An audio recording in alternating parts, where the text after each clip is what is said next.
Good morning and welcome everybody here in Kurpark Village in Davos, and a very warm welcome to all of you joining us online.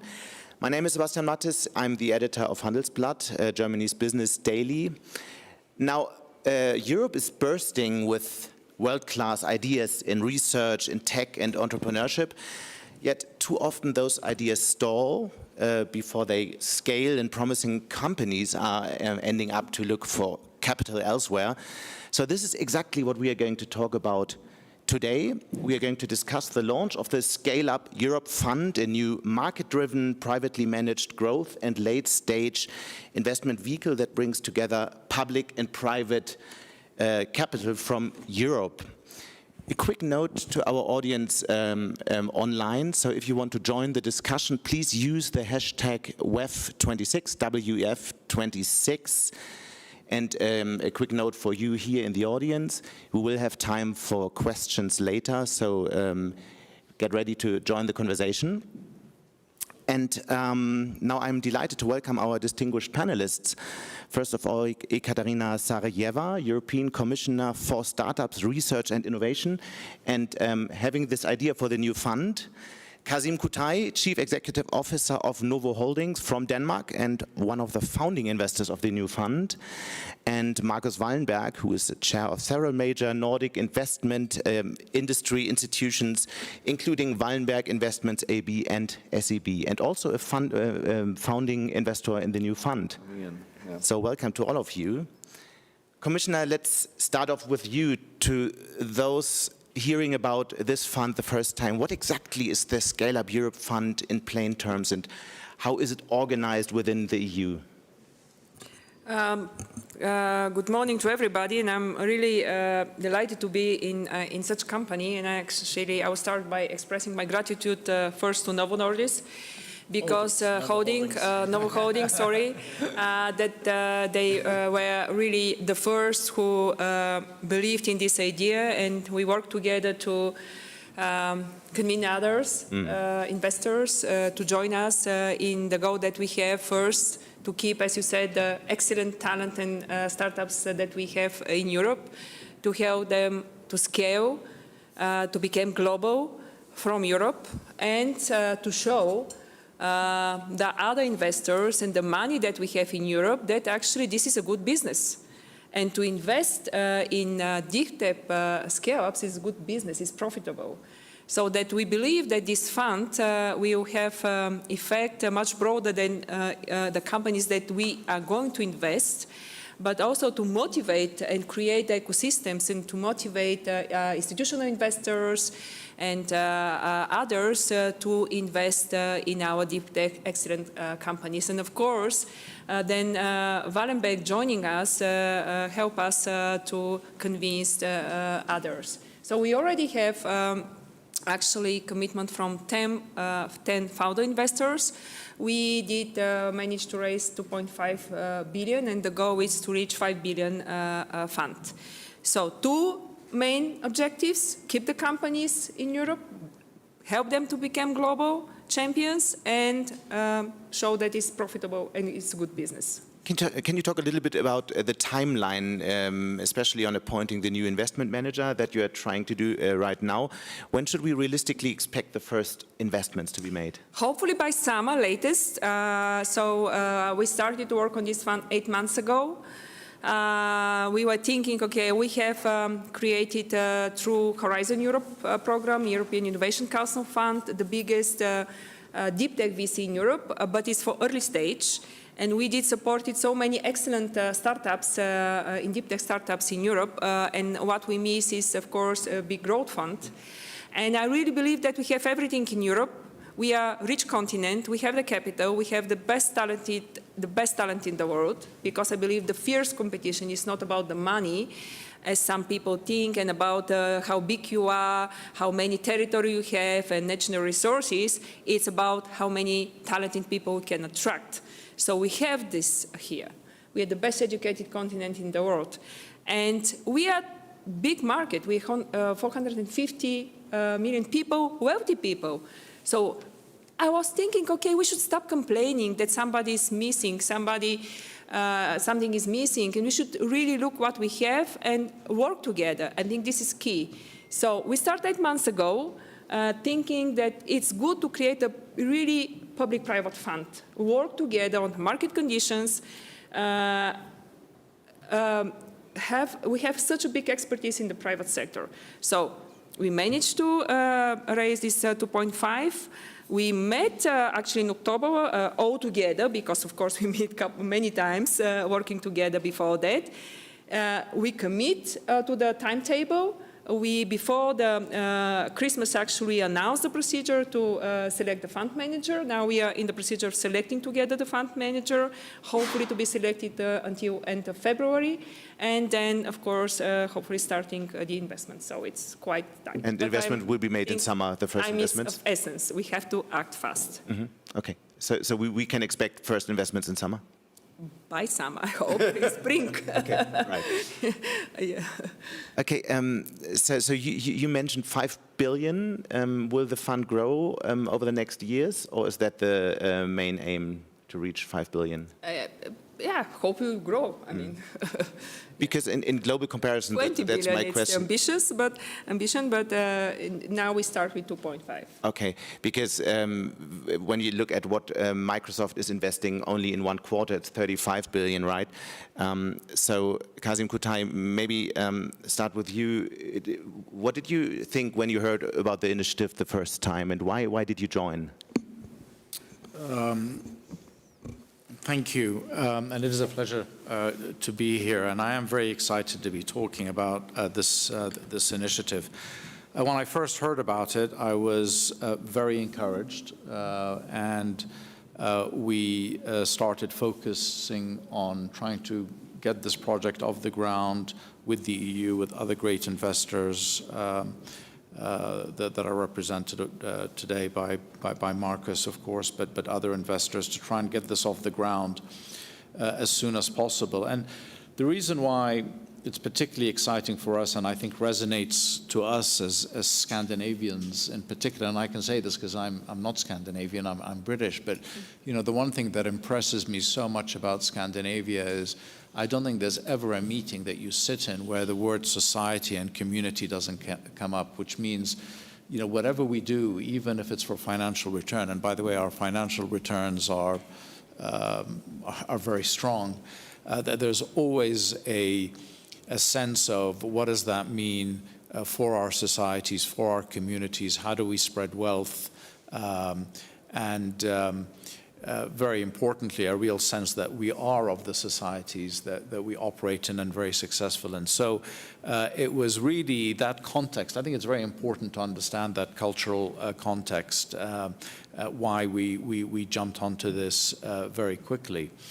The other reason that I felt very passionate about this is, and perhaps a bit cliche, and we're all talking about this today, but the world is in a very, very different place, and I am convinced that if Europe can do the right thing, it has an incredibly important role to play in this brave new world that we are facing in terms of what Europe stands for. And I think the success of Europe at many levels, in my view, has never been important. So the idea that we can harness the incredible talent that Europe has, that Ekaterina mentioned, it just hasn't been harnessed in the right way. The capital is there. I mean, we're going to do a first close. This has moved so quickly. We're going to do a first close probably this spring at about 3 billion. And we haven't really started an aggressive fundraise. The talent is here. The startups are here. The universities are here. And to have a setup and a fund that looks to really harness and galvanize those ingredients and those capabilities to show what Europe can really do when it gets its act together, I think is really heartening, and I think is important, and I think we're going to need to do a lot more of it. Can you talk a little bit about the ambition? We heard 5 billion, maybe 20 billion. do we not have to talk about bigger amounts like 100, 200 billion to really close the gap? Well, we have to talk about a lot of things. Number one, we do have to talk about a lot more capital, but I think this is a terrific start. Let's see how it goes. Right. But I don't view this as, the final answer. I think in terms of public-private partnership, and this is a great example of public-private partnership, and we need more of it. But if we can make this work, I think it'll encourage more public-private partnership, but also will be a blueprint for how else we can deploy capital for the rest of Europe. But I do want, and perhaps we can come to it a little bit later, but Ekaterina talked a lot about, stop the whining, look at all the great things that Europe can do. But I do think that Europe and the EU in particular, we do need to face the reality that there are still obstacles. And I think the EU has a very important role in dealing with some of these issues. Otherwise, I do fear that the long-term patient risk capital that exists in the US will never really take off in Europe. And I'm thinking about some of the regulations around our insurance companies. I'm talking about the lack of appetite of our banks to invest in a patient, long-term way, despite the fact that European banks have never had stronger balance sheets. I'm talking about very nascent markets like the securitization one that should have developed a lot more by now. So, Ekaterina, I hope you don't mind me saying this, but I will challenge you. I think you're absolutely right about the positive things, but I would urge you to really focus on a lot of other things that need to get sorted out within the context of for financial strength, and I've just mentioned a few. And I think the EU needs to do a lot more, and it needs to do it very quickly. We'll come to that in a minute. Markus Wallenberg, you have no shortage of global option for investment. Why did you decide to become a funding investor, and what would success look like for you in returns? I think that, let me start in another angle here, because I like to follow up on the discussion about Europe and the possibilities. I also work in the banking world. We've been trying to do a banking union and a capital markets union in Europe, and we have not succeeded, despite debates for 15 years plus. This is a significant part of the discussion for Europe in the future. But now there are a number of initiatives going on, so you have to really think about what are the options if you can't get this going right now. I think the Commission is thinking extremely constructively around things like the 28th regime, deepening the single market. And this on top addresses, I think, something that we have all, we should really basically be quite positive about. When we do the look at, and I'm also associated with EQT, and when we look at the geography of the startup situation in Europe, I mean, there are 100+ unicorns in the European space as it is today.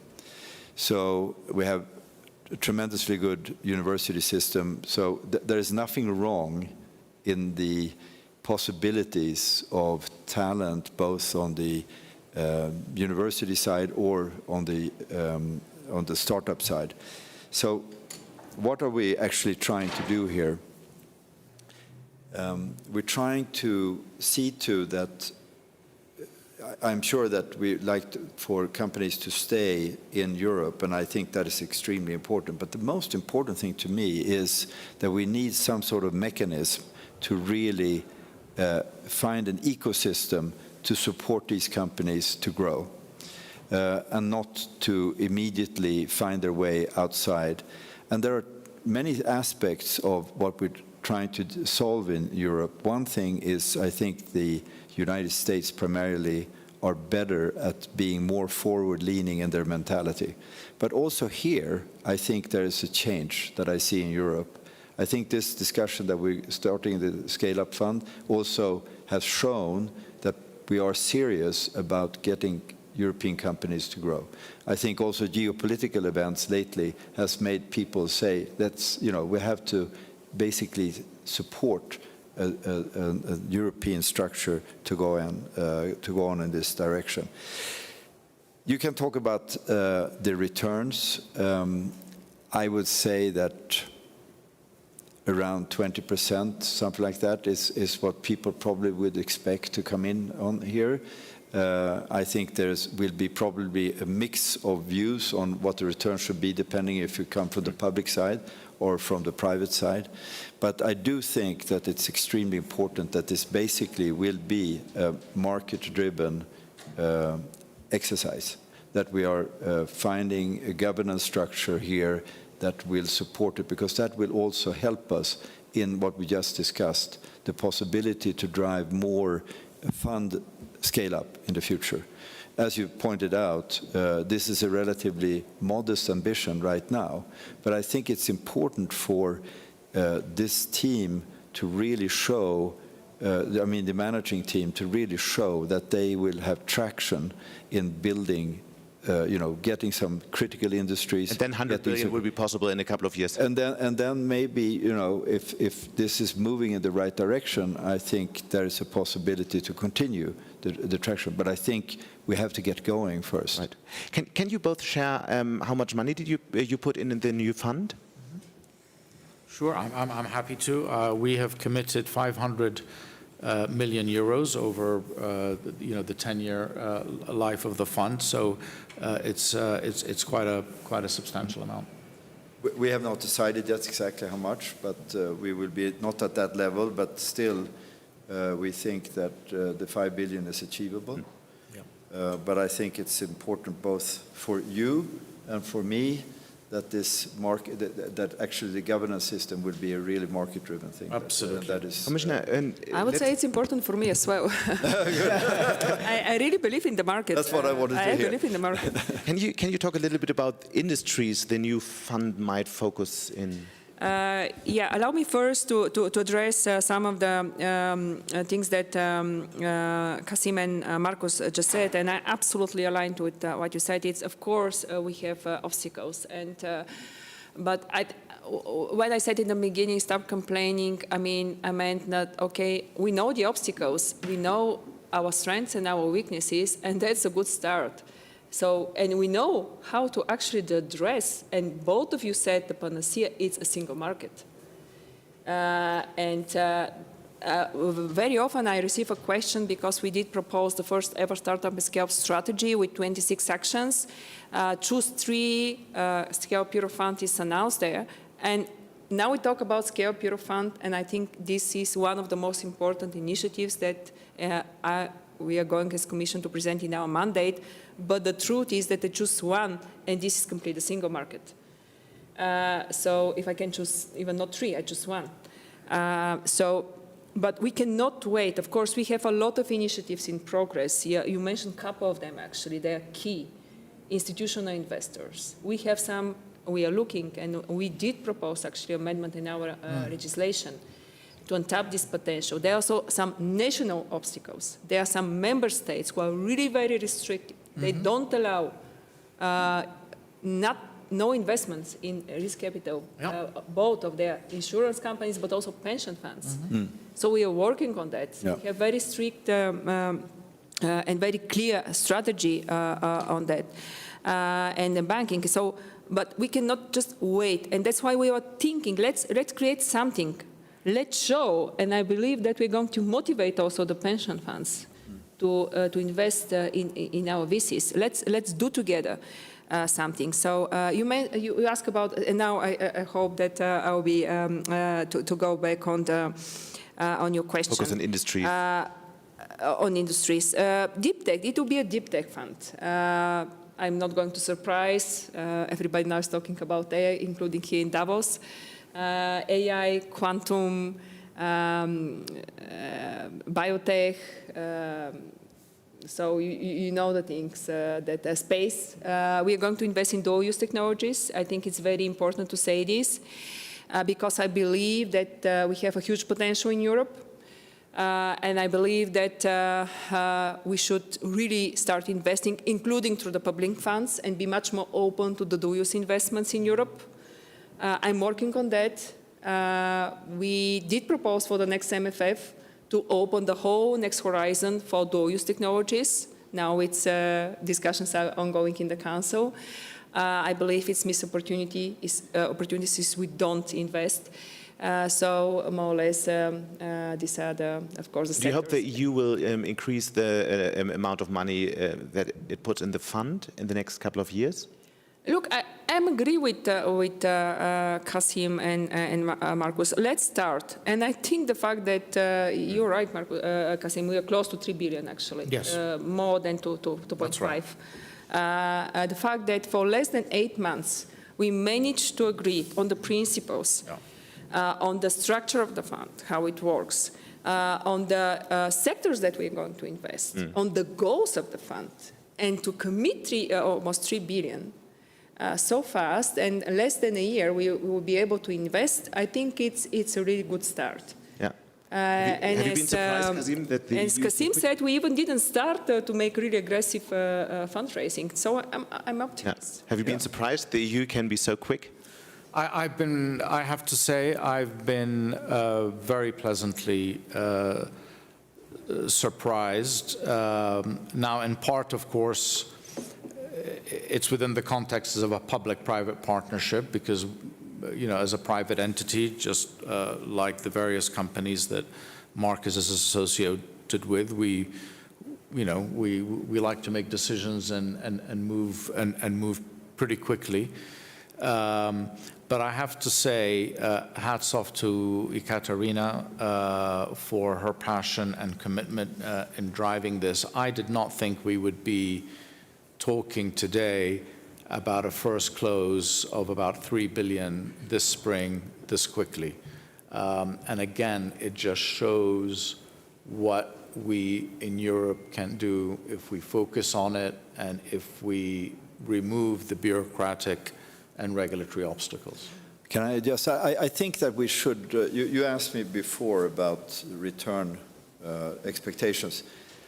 In my book, at this stage in time, I believe that if we're going to be able to attract more funds going forward, we shouldn't forget that, what is it, about 11 trillion euros are just in the bank accounts of Europe that is not really deployed, but into bank accounts. So if we're going to start attracting people into this, I think we need to add the dimension in terms of what we look upon as a success, that we are actually addressing some critical industries, that we actually can help some of the teams in these companies to grow. Because that's why I think I come back to the manager question. It's so important because that is going to be the success. We're not going to see any quantitative returns in 3 years. Probably not, because it's going to take time for these companies to grow. So therefore, we just have to have a set of parameters that we really feel are extremely important going forward here. If that can be shown, and that we actually show traction in helping these companies, helping some industries to grow, etc., that will be accounting for a lot to see if this has been a good initiative. Now I would like to open up for Q&A, so if you have a question or a remark, there's the microphone. Yes, please. Hello, good morning. I'm Bernard Liotto. I'm the managing partner of Balderton Capital, and we have submitted an application to you. Okay. I have a question for you all. You're putting this fund. The target is about 5 billion. You have decided, if I understand, to put it in the hands of one GP. And I'm just curious about this decision. Or first of all, is this a decision, or is this still a question mark?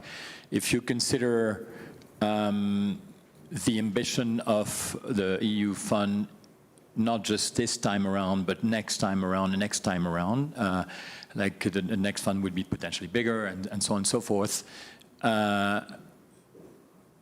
Is there an option to actually spread it over maybe two, to see actually the performance of actually the GP, compare it and spread the risk of the EU Scaleup Fund so that, you know, when you start moving up, then you have, you know, 2 potential or 3 potential. We're going in like anybody else with the concept that it's a one GP, right? But I'm just trying to understand the rationale of your current decision. Do you want to address that, Commissioner? Yeah. Look, there were a good. First, it's a good question, and thank you that you express interest. It's a quite a big interest, and I agree with Marcus. It is really key. This process, in my first, to be transparent, fair, and to choose the best that we have in Europe. It's key for the success of the fund. I absolutely agree. So I'm very grateful that we work very, very good with founding investors on that. There were discussions about that. I'll be very frank. My first opinion was like yours, that we have to have 2, 3 to compete. And in the end, during the discussions with the founding investors and also looking at the rules, we decided let's go on. Doesn't mean that they cannot make a consortium and work together of what we have. So we decided together. So now we go to one. When if grows and if reach 20 billion, then we will think for maybe more. So Markus Wallenberg, you're deeply connected to the finance industry all over Europe. So how is the reaction to the new fund, and how big is the interest so far? I think the basic reaction has been positive, but we should remember that, as Kasim was saying earlier, this is one of the first public-private partnerships in earnest that we're trying to do now in a very, very important field. So I think there are also people who are saying, okay, let's see what comes out of this. And that's up to the managers and us all to prove that we can actually make a difference here. I think that's going to be an important part. Fully agree. Kasim, let's, before we wrap up, just address one question. That is, does Europe have, when it comes to emerging technologies, have a advantage, maybe a USP? Is there one field you would look at right now and one field that we should strengthen a lot more? Yeah, I mean, I don't know about USP, but what I would say is that at the basic research level and at the basic science level, we are on par with any other jurisdiction. I'm thinking obviously primarily US and Asia here. So we have that ingredient. You know, the question is, how do they scale? So, and I'm not talking about, we're not talking here about the initial angel money or Series A. It's really once you get into the growth phase and you need to scale aggressively, where you need a lot of capital, a lot more capital, you need a bigger risk appetite, you probably need a longer time horizon. And this is what this fund is going to address. But I think, you know, if you look at what we're doing in quantum and AI, you can say, you know, the US and China are ahead of us. But actually, I'm not sure on the quantum fund on the side, because Denmark, and I'm sorry, I can't speak for other jurisdictions, maybe others are doing the same, but what Denmark is doing and has been doing on the quantum fund for the last 4 years is truly, truly impressive. You know, it is, we are a meaningful quantum player. On the bioscience, life science side, which is very dear to my heart, we were as good, if not better than anyone. The 3 largest drugs in the world today originated from Europe. And the Nordics are really good to build these ecosystems. So what are the... Well, let me get to this, because this is really important, and it just shows the power of when you do things in the right way. Europe, and I'm talking purely life sciences here, okay, biopharma. Europe, basic research and research publications is on par with the US. Where we fall off the cliff is translating that into companies. The only country in Europe that has closed the gap with Boston, Massachusetts, where you have the greatest biotech startups, is Denmark. And it's for one reason only. It's because of a spin-off from the Novo Nordisk Foundation 8 years ago called the Bioinnovation Institute, and has provided funding, mentoring, and lab and office space to startups, and has encouraged academics to become entrepreneurs. And we are now producing per capita companies at the same level as the US. So it is absolutely doable. We're of course not on par in everything. AI is being dominated by the US and China. Quantum, I think we will do well. Biotech, life science, absolutely as good as, if not better than anyone else. Planetary health, let's not forget planetary health. Decarbonization, green tech. I think Europe is as good as anywhere else. So there will be no shortage of companies to support. Okay. And the wonderful thing is, if we support them with that sort of long-term capital, they can stay here, they can grow here, and benefit the continent overall. To make that happen, very short, we have to wrap up in one sentence. So what really has to change in the European mindset to achieve that goal? This question goes to all of you. Markus Wallenberg, you go first, please. I think it belongs very much in the camp of mentality, that we believe we can do it. And now there has to be determination, and it has to be on all fronts. And what I mean all fronts, it has to be on the government level, it has to be at the EU level, it has to be at the business level and academia, that you really want and believe that you can make a difference. Kasim? I'd say two things. I would encourage Ekaterina and her colleagues to continue on the path of public-private partnerships, pick our brain, ask business how we can help them, and then I would make the plea again to Ekaterina and the EU to move with urgency, to recognize the roadblocks that our insurance companies face, our pension funds face, our banks face in being able to deploy long-term risk capital. If we can solve that, I think we will be in a much, much better place. Commissioner. Yeah, to be able to solve that, I think what we really need that I know that it may sound like cliché, but I really believe this is really everything, and this is like union. Because all the things that and obstacles that we have, it's really, again, I will repeat myself, it's linked to complete the single market. And I know it's easy to say, difficult to achieve, but I really believe that if we don't achieve it now in this geopolitical situation, we are never going to achieve it. So let's do it. We know what have to be done. We have a plan. We have a really good partners and working together with the private sector, but also with the governments. Let's act like one and do it. Thank you. Let's do it. So thank you for all of you for being here, and I think we got a clearer picture on what the fund is about.